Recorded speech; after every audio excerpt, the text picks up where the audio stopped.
So what is linear regression? Simply, it's a statistical method where we try to link the input data X linearly into the response Y. Let's take a simple example. Imagine you have a product and you want to know how spending money on TV ads affects the sales of your product. We can model this with linear regression, a model that predicts the sales based on the amount spent on the TV advertising. To do that, we first need data, past observations of ad spending and sales.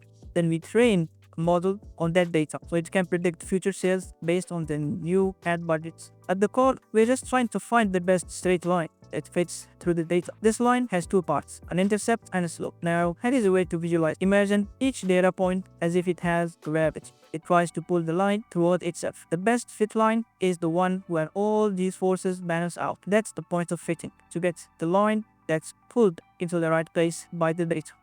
But why fit a line in the first place? Because in machine learning, we use this line to predict unseen future data. It's one of the simplest predictive models we can build, and it works surprisingly well, and easily as just entering $2,000 advertising budget as an input, and our model will give the estimated sales corresponding to the money spent. The standard way to draw or fit the line is using a method called ordinary least squares. The equation we're trying to graph or draw is this. Beta naught represent the sales our product will get without any TV ads, and beta 1 represent the relationship between the sales and the TV ad. Think of it as the amount the TV ad affects the sales of our product. The epsilon is the error term. It's the variability and the error of modeling such complex real-life problem into a simple model. In real world, we don't know the true relationship between the sales and the TV ads, which, as I said, represented by beta 1 and beta naught. We use calculus to find the estimates. So instead, we estimate them using calculus by partially deriving each one of them. And the question is, how do we know that our estimated values are optimal and close to the real values? Here we introduce the residual sum of squares, or the mean squared error. It's the difference between the actual sales and the predicted sales, given with this formula. And our goal is to estimate the coefficients that minimize the mean squared error as much as we can. So taking it step by step, the process looks something like this. First, we calculate the mean associated with the predictors and the response, TV and sales. Think of it as finding the average point along each axis. Second, we use the OLS formulas to estimate the slope and the intercept that minimize the mean squared error. And last, we plug those into the equation to get the fitted line. Sales hat represent the response that our model estimates. Once we got all of that, we can use this line to predict future sales based on how much we plan to spend on TV ads. Pretty cool, right?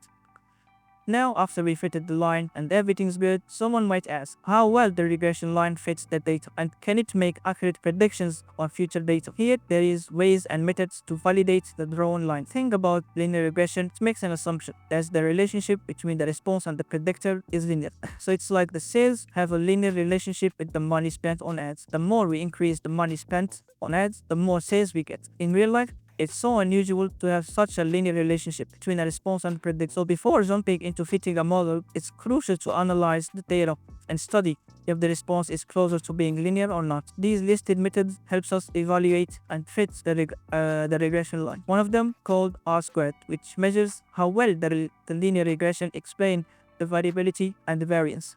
As you can see, our raw training data points have a lot of variance, and the R-squared measures how well this variance got explained by this straight line. The closer to one, the better the fit. Everything so far has been under the scope of a simple linear regression, where we use only one predictor, which is the money spent on the TV ad. More complex models involves multiple predictors, for example, measuring both social media and TV ads effect on sales. That's a multiple linear regression problem, but the core idea remains